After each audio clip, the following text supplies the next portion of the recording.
kita akan melanjutkan materi pertemuan kita.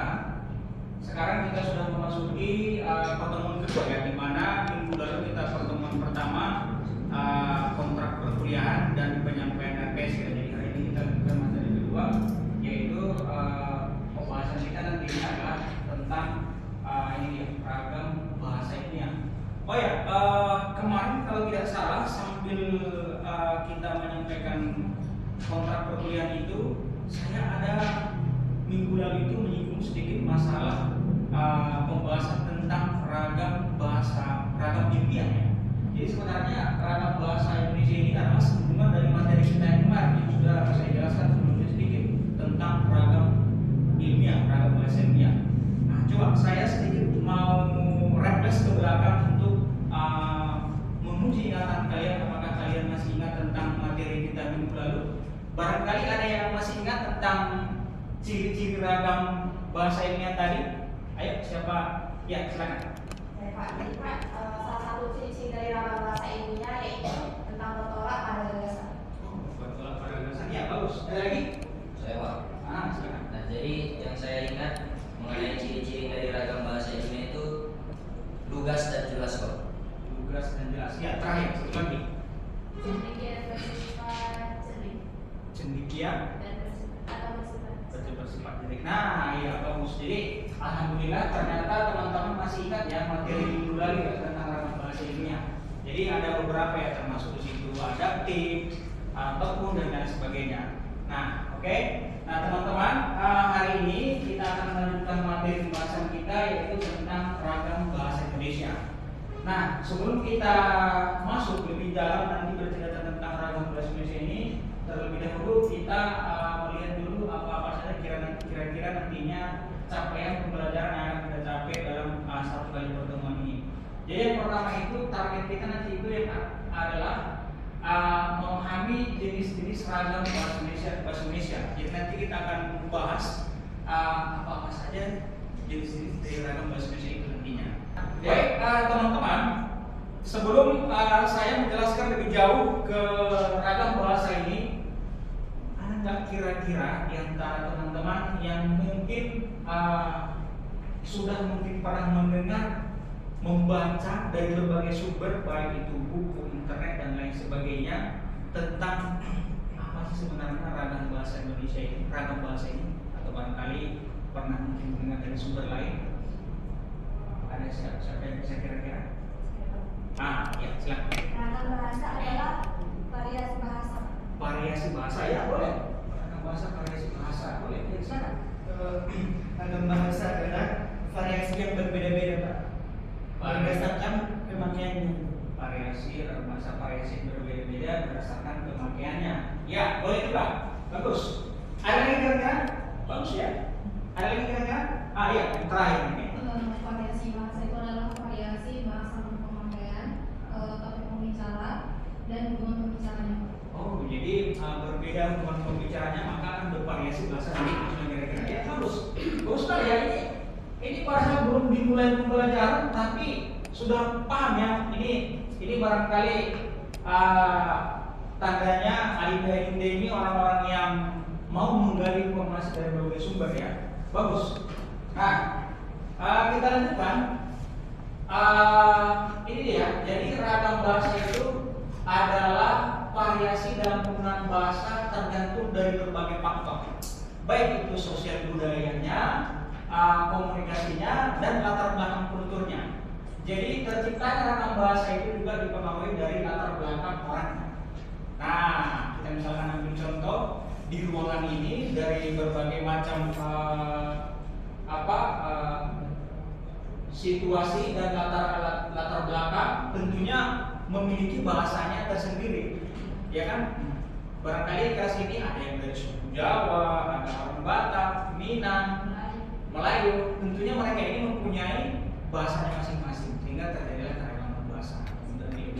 Nanti akan kita bahas itu di ragam bahasa daerah namanya. Nah, itu dia.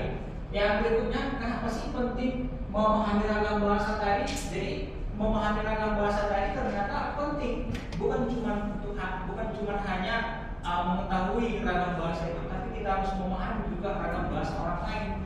Jadi dengan pemahaman itu kita berkomunikasi tentunya ketika kita mengajar di sekolah. Jadi seragam bahasa yang kedua itulah jadi seragam bahasa daerah. Nah ini ya, bahasa Indonesia ini memiliki berbagai ragam yang muncul dari kearifan lokal. Jadi itulah hebatnya negara kita ini. Di samping negara kita ini kaya akan sumber daya alam maksudnya, kita ini juga kaya akan kultur budaya. Di mana kita ini terdiri dari 120 lebih budaya yang masing-masing budaya itu memiliki bahasa daerah masing-masing. Jadi oleh sebab itulah negara kita ini gampang sekali terpancing pertikaiannya ya, kalau misalkan dipancing, karena masing-masing mempunyai perbedaan. Nah, tetapi tidak dengan itu, tugas kita selaku pendidik untuk menyatukan keragaman tadi menjadi satu, yaitu satu NKRI. Yang di klopkan dalam satu background style Kementerian Agama sekarang ini, namanya adalah moderat, ataupun kalau yang sering kalian dengar moderasi beragama. Untuk menguatkan materi kita ini, saya ada memberikan tugas kelompok kepada kalian.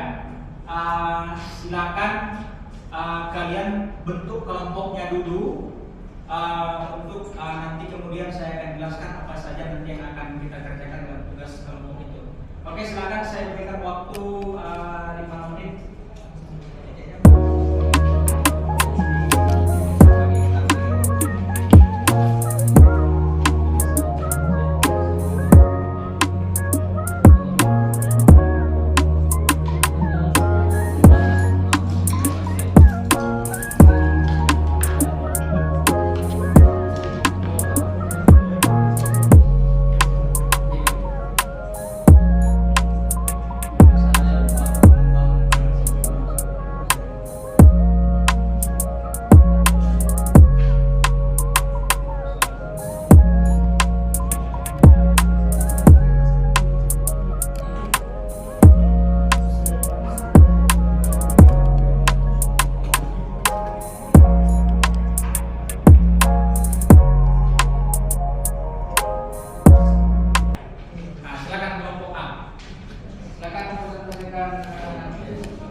Untuk kata dia tidak bakunya dia kontrak. Jadi kontrak itu nggak bisa kata baku karena ada imbuhan.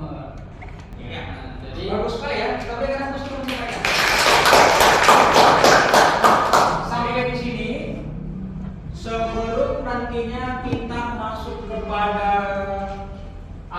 kesimpulan, ada kira-kira yang mau ditanyakan sampai di sini dari silakan. Dari pembelajaran yang Bapak sampaikan, kira-kira perbedaan bahasa baku dan bahasa suku gimana? Oh ya, jadi ini kadang agak sama kita lihat ya, antara bahasa baku dan resmi ya kan, baku dan resmi. Nah, apa perbedaannya? Nah, kalau dia bahasa baku itu adalah bahasa yang digunakan sesuai dengan ejaan yang disempurnakan. Nah, kalimatnya harus kalimat yang sesuai dengan PBB, ejaan disempurnakan ya, di mana dengan subjek, predikat, objek, dan keterangan. Nah, sedangkan bahasa resmi tadi adalah bahasa baku tadi, di samping dia sesuai dengan penggunaan EYD yang benar. Nah, pemakaiannya bisa juga dalam situasi formal dan informal. Tetapi ingat, harus sesuai dengan PBB. Nah, sedangkan bahasa resmi tadi, di samping dia menggunakan kaidah bahasa yang sesuai dengan EYD, harus digunakan dia dalam situasi yang resmi atau formal. Jadi kesimpulan pembelajaran kita hari ini bahwa ragam bahasa itu bukan untuk dipisahkan, tetapi untuk disyukuri bahwa dari keragaman bahasa itulah kita menandakan bahwa kita ini adalah suatu negara yang kaya, makmur, yang harus kita lestarikan bersama-sama. Bagaimana caranya melestarikan ragam bahasa tadi? Sesuai dengan nawacita Kementerian Agama Moderasi Beragama tadi, di samping menghargai antar umat kerukunan beragama, juga menghargai antar budaya. Sesuai dengan kontrak perkuliahan kita minggu lalu, hari ini saya akan berikan tugas. Silakan kalian scan barcode ini untuk tes formatif, untuk kemudian kalian kerjakan di minggu depannya. Jadi lagi-lagi tugas ya. Jadi kalau mahasiswa itu selalu ada tugasnya.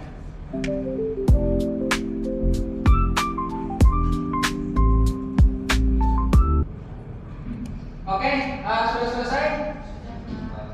Oke, saya rasa kalau sudah selesai, demikian sajalah pertemuan kita hari ini. Mari sama-sama kita tutup pertemuan